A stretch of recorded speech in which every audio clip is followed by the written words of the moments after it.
My girlfriend dared me to check her phone, but I wish I never did. The dare came out of nowhere on a Thursday night while we were watching some forgettable Netflix show. Amber had been scrolling through her phone for the past 20 minutes, smiling at something on the screen, and when I asked what was funny, she just shrugged. Then she looked up with this challenging expression I'd seen before when she was about to prove a point. You know what? Check my phone. Go ahead. I have nothing to hide. She tossed it onto my lap like it was nothing, like she was throwing down a gauntlet made of glass and secrets. I laughed it off at first, because this felt like a trap. 3 years together had taught me that women don't just hand over their phones unless they're either completely innocent or playing some kind of game I didn't understand yet. But Amber kept insisting, saying she was tired of me acting paranoid every time she texted someone. I wasn't paranoid, or at least I didn't think I was. But maybe she had a point. Maybe I was reading too much into her late nights at the gym and her sudden interest in happy hours with coworkers I'd never met. So I picked up her phone. The screen unlocked with my thumbprint, because she'd added it months ago, one of those relationship milestones that felt significant at the time. A gesture of trust. Now it felt like an invitation to something I wasn't prepared for. Her text messages were boring, exactly what you'd expect. Conversations with her mom about weekend plans, a group chat with her college friends discussing someone's engagement party, work messages about project deadlines. Nothing suspicious. Her Instagram was the same perfectly curated feed of brunch photos and gym selfies she posted religiously. Her email was work stuff and shopping receipts. I was about to hand it back when something made me pause. Maybe it was the way she was watching me from the corner of her eye while pretending to focus on the TV. Maybe it was how her knee was bouncing, that nervous tell she had when she was anxious about something. Whatever it was, I decided to dig deeper. I opened her photo gallery.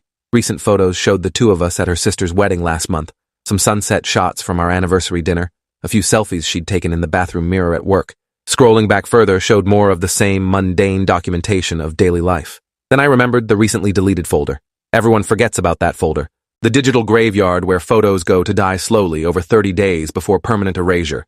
I'd deleted embarrassing screenshots and accidental photos of my feet plenty of times, only to realize later they were still technically on my phone.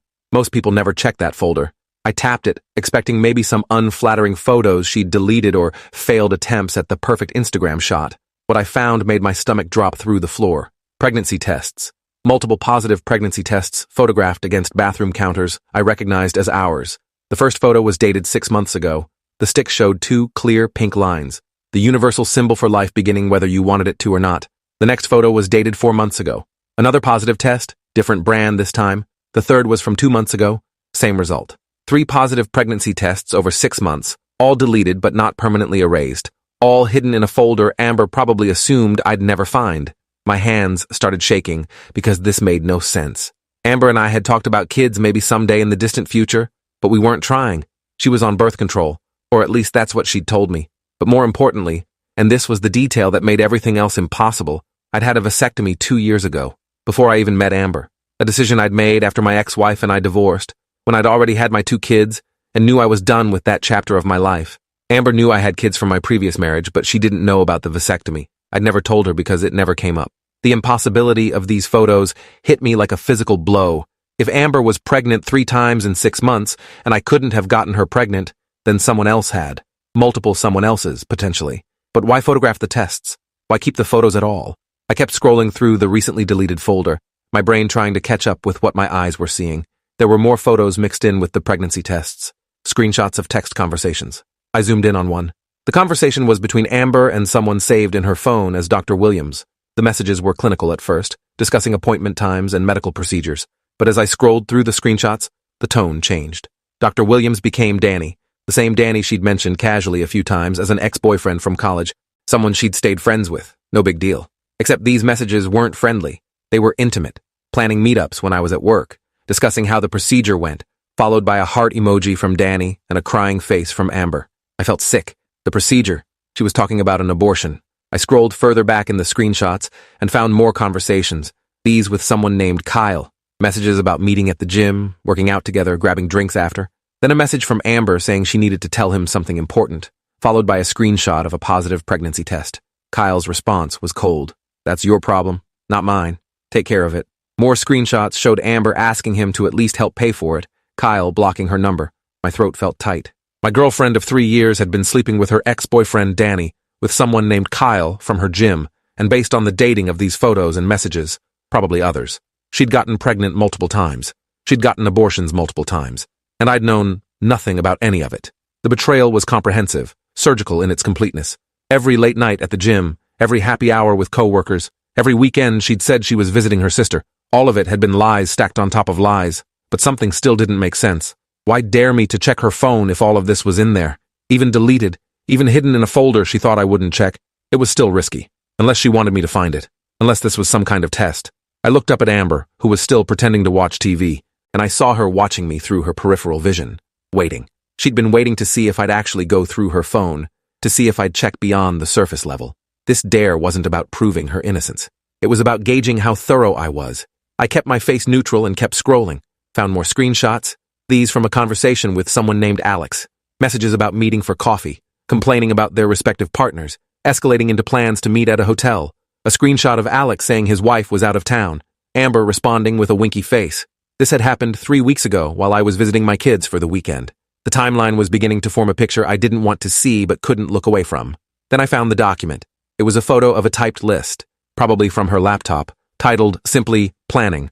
The first item read, Establish timeline for fake pregnancy announcement. The second, Stop taking birth control without telling David.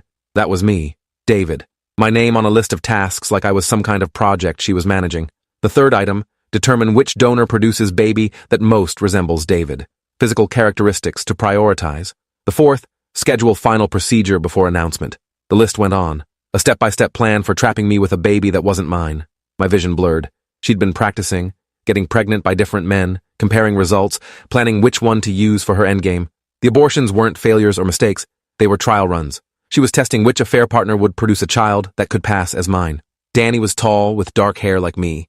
Kyle was shorter but had my eye color. Alex, based on one photo I found, had my build.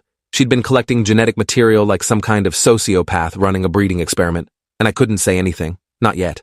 If I confronted her now, she'd have time to spin a story, delete evidence, turn this around on me somehow. I'd learned from my divorce that you never show your cards until you're ready to play them all at once. So I kept scrolling, my hand steady now, my face a mask of casual interest. Found more photos, screenshots of her conversations with a group chat called The Project, which included 2 phone numbers I didn't recognize. The messages were coordinating her affairs, discussing which men were still useful, laughing about how clueless their partners were.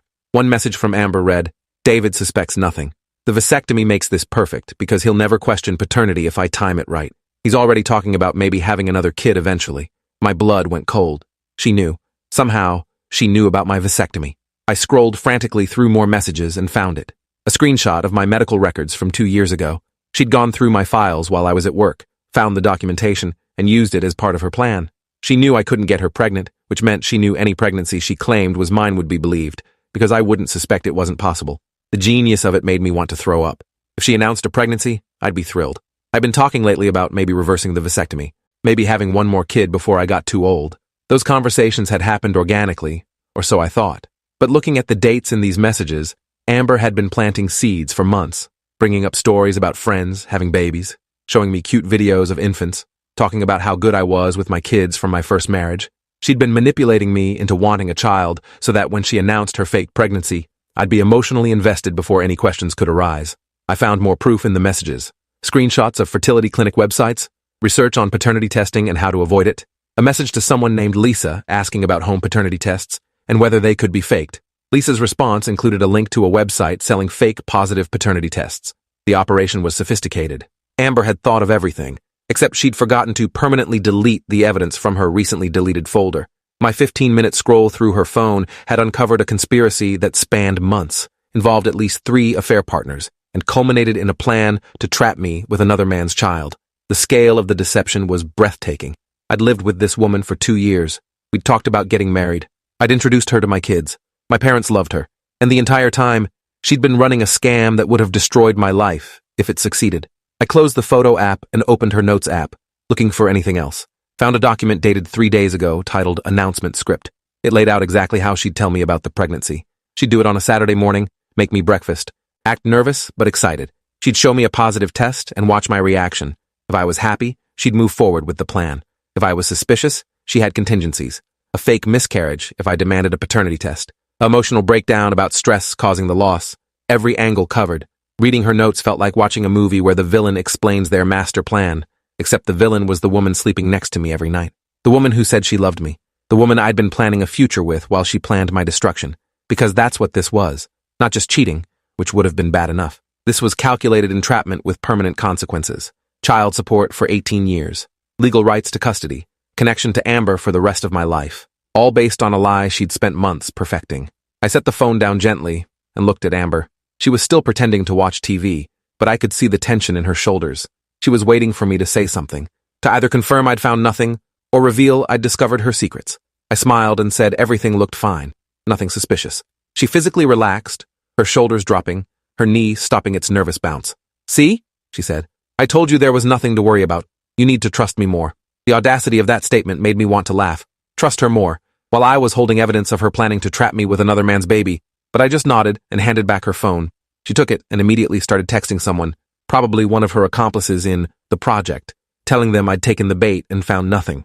I watched her fingers fly across the screen and wondered how I'd ever thought I knew this person. How I'd shared a bed with a stranger who saw me as nothing more than a financial mark.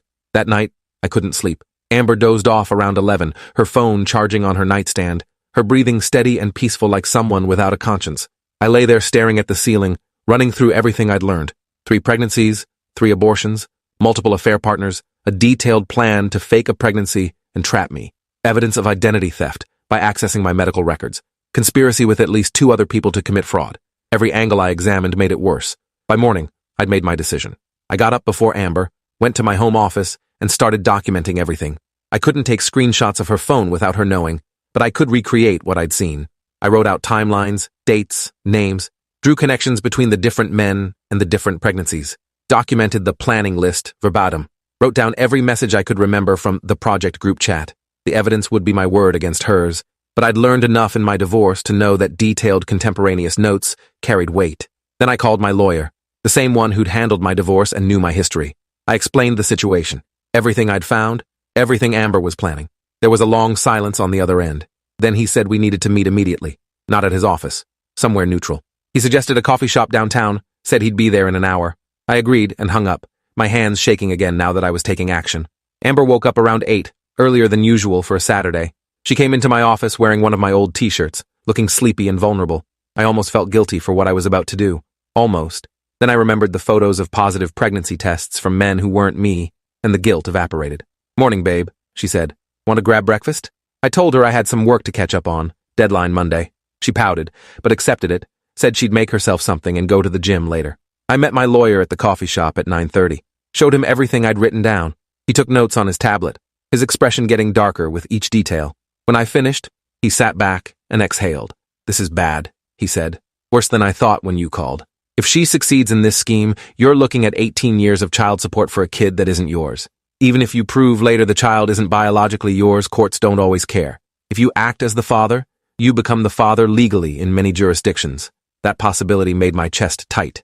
I'd be trapped forever, connected to Amber through a child that came from one of her affairs, subject to custody agreements and parenting plans and every other legal entanglement that comes with shared children.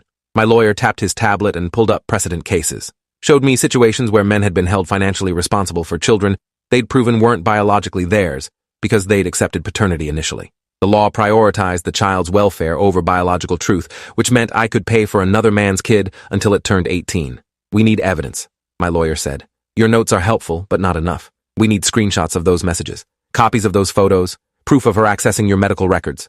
Without that, it's your word against hers if this goes to court." The problem was Amber's phone. She never left it unattended. She took it everywhere, even into the bathroom. Getting back into her recently deleted folder would be nearly impossible now that she thought I'd already checked and found nothing, unless I could get her to show me again, or get her to slip up. My lawyer suggested a forensic tech he knew, someone who could potentially recover deleted data from phones or computers remotely if we could get temporary access. But that would require getting Amber's phone for at least 30 minutes without her noticing. The solution came to me during the drive home. Amber's laptop. She used it constantly, synced to her phone for messages and photos.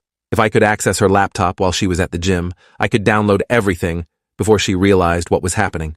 I got home to find Amber getting ready for the gym like she'd said. She was wearing tight leggings and a sports bra, her gym outfit that I used to find attractive and now just reminded me of Kyle. She kissed me goodbye, said she'd be back in 2 hours, left her laptop open on the kitchen counter charging. The moment her car pulled out of the driveway, I grabbed the laptop. Her cloud was synced and logged in. I opened it and navigated to her photo library. Everything was there. All of it. The recently deleted folder on her phone had synced to her computer before she'd permanently erased anything. I started taking screenshots frantically. The pregnancy tests, the messages with Danny, Kyle, and Alex, the planning document, the announcement script. Every piece of evidence was right there, backed up to her cloud storage because she'd never considered someone would access her computer while she was gone. I emailed everything to myself, creating a paper trail that couldn't be deleted. Then I found something worse, a video file labeled insurance. I clicked it, and my stomach turned. It was footage from our bedroom, filmed from an angle that suggested a hidden camera. The video showed me sleeping, but it was edited, spliced with footage I didn't recognize. Footage that made it look like I was awake and active when I knew I'd been unconscious. The implication was clear. If I ever questioned the pregnancy or demanded a paternity test, Amber had manufactured evidence that could be used to suggest domestic abuse or violence. The video was sophisticated, well-edited, convincing. It showed me apparently looming over Amber while she cowered in bed, then cut to her with what looked like bruises that I knew were makeup. The timestamp in the corner said it was from 3 weeks ago, a night I remembered because I'd taken cold medicine and passed out early. She'd staged an entire scene while I was medicated and unconscious. Created evidence of abuse that never happened. Insurance, she'd called it. Protection in case her plan went sideways. I downloaded the video and every other file in that folder. Found more insurance policies, photos of her with bruises that looked professionally done, screenshots of messages I'd supposedly sent, except I'd never written any of them. She'd either spoofed my number or created fake screenshots that would pass a casual inspection. Each piece of insurance was designed to destroy me if I ever challenged her. If I fought the paternity claim, she'd show evidence of abuse.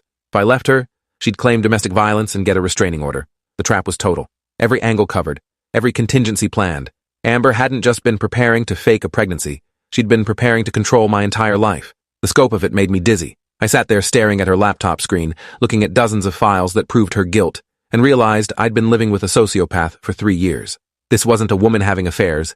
This was a predator who'd identified me as prey. My phone buzzed. A text from Amber saying her workout was running long. She'd be another hour. I had time. I called the forensic tech my lawyer had mentioned. Explained I needed everything on this computer documented professionally, with timestamps and chain of custody that would hold up in court. He said he could be there in 20 minutes. I agreed and sent him the address. Told him to park down the street and come to the back door so the neighbors wouldn't see. The tech arrived exactly on time. A quiet guy in his 30s, carrying an equipment bag. He set up in my office and started creating a forensic image of Amber's computer while explaining what he was doing. He was capturing every file, every deleted item, every cached web page and cookie, building a complete picture of Amber's digital life that couldn't be disputed or deleted later. The process took 45 minutes. He left through the back door with 2 USB drives containing everything, promising my lawyer would have copies by end of business day. I closed Amber's laptop and put it back exactly where she'd left it, erased my browser history on my own computer just in case she checked, made sure nothing looked disturbed. Then I sat on the couch and waited for her to come home, my heart pounding, my mind racing through what came next. The evidence was secured. My lawyer was preparing a legal strategy, but I still had to live with Amber until we executed the plan. Still had to pretend I didn't know. Still had to share a bed with someone plotting my destruction. She came home an hour later, sweaty and cheerful. Talked about her workout, how Kyle had helped her with her form on squats. Kyle, the same Kyle whose baby she'd aborted 4 months ago. The casual way she mentioned his name made my skin crawl. I nodded and smiled and asked about her day like everything was normal. She kissed me and headed for the shower. I sat there listening to the water run, thinking about how she'd probably been with Kyle before coming home, how the workout story was likely a lie covering another affair. That night she wanted to have sex. I couldn't do it. Made an excuse about being tired, work stress. She seemed annoyed but didn't push it. I lay awake again after she fell asleep, staring at the ceiling, counting the days until my lawyer would have everything prepared. He'd said a week, maybe 2. Time to file for a restraining order based on her accessing my medical records without consent. Time to get ahead of any false allegations she might make. Time to end this before she could execute her plan. The next morning, Amber announced she needed to stop taking her birth control because it was making her feel weird. Side effects, she said. We'd need to use condoms for a while until she figured out alternatives. I agreed too quickly, and she gave me a strange look, like she'd expected me to argue or ask questions. I realized my mistake immediately. The old me, the me who didn't know about her plan, would have suggested she talk to her doctor first, would have worried about unplanned pregnancy. But the me who knew about the vasectomy had no reason to be concerned. I covered by saying I trusted her judgment about her own body. She seemed to accept that and moved on, but I'd seen the flicker of suspicion in her eyes. She was watching me more carefully now, looking for signs that I knew something. I had to be perfect in my performance, or she'd realize I'd found more than I'd let on during the phone check. The pressure of maintaining the lie was exhausting. Every conversation was a minefield. Every interaction required calculation. My lawyer called on Monday. He'd received the forensic evidence and was reviewing it with a criminal attorney he trusted. The fake domestic abuse evidence was potentially prosecutable. The identity theft of my medical records definitely was. The planning documents showed premeditation. If we played this right, Amber wouldn't just lose me. She'd face criminal charges. I asked if we had enough to press charges now. He said we were close but wanted to wait for one more thing. He wanted to confirm the paternity of the aborted pregnancies. That seemed impossible until he explained. The clinic where Amber had her procedures was required to keep tissue samples for 30 days. If we moved fast, we could potentially get DNA evidence from the first abortion 6 months ago. With a court order, we could compare that DNA to Danny, Kyle, and Alex. Prove that Amber had been pregnant by her affair partners. Prove the pattern of behavior. Cement the case so thoroughly she couldn't talk her way out of it. But we needed to move fast. After 30 days, the tissue was disposed of. We filed the emergency court order on Wednesday. By Friday, we had DNA confirmation. The first pregnancy had been Kyle's. The second was Danny's. The third, the most recent, was someone we hadn't identified yet, which meant there were even more affair partners than I'd discovered. The evidence was overwhelming. My lawyer filed for the restraining order that afternoon. Amber was served papers at her office by a sheriff's deputy. She came home in a rage. I'd moved out that morning while she was at work, taken everything I needed, left a note saying my lawyer would be in touch. I was staying at a hotel when she started calling. 15 calls in 10 minutes, voicemails screaming about how I couldn't do this, how she'd ruin me, how I'd regret leaving her.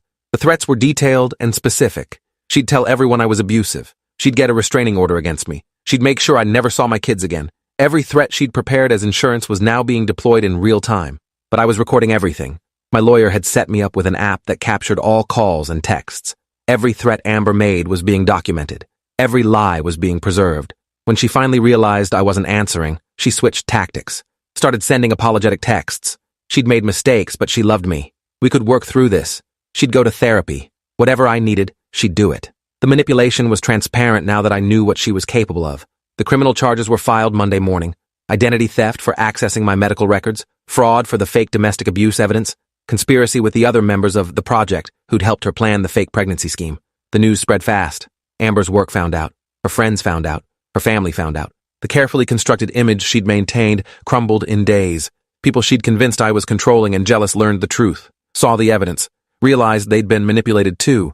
Danny, Kyle, and Alex were all contacted by police.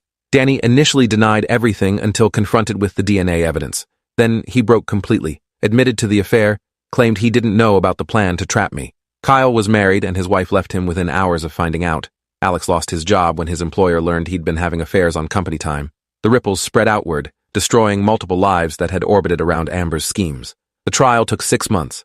Amber's defense argued she'd made mistakes, but hadn't committed crimes. The jury disagreed. They convicted her on all counts. The judge gave her 18 months in county jail, followed by 3 years probation. Not enough, in my opinion, but more than many men in my situation ever see. The restraining order was made permanent.